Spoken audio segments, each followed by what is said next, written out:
ए आई, कधी संपतोय तुझा श्रावण? इकडं रोज माझ्या पोटात वरटते रावण. हो चला हो बाबा, भावानी स्वीट मधनं काहीतरी आपल्या चटपटीत आणू, शुद्ध शाकाहारी. तर मंडळी, ही आमच्या राजस्थानच्या रामसिंग काकांचं भावानी स्वीट्स.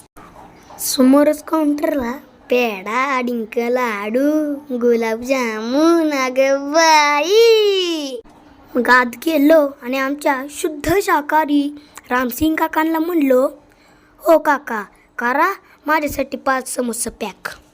मग तिथंच आमचं महेश काका बसले होतं. थोड्या गप्पा मारल्या आणि मग सेल्फी काढला. मग तेवढ्यात आमचं रामसिंग काका म्हणलं, अय बावड्या, तसलं माशीचं चिकनचं मटणाचं व्हिडिओ काढत जाऊ नको, मी शाकाहारी आहे. मग मी त्यासनी म्हणलो, हो काका, मटणाचा रस्सा आणि चिकनचा फ्राय विरोधात कधी शाकाहारी होत नाही. मग आलं घेऊन घरी दिला दणका. कसलं जबराट ग बाई.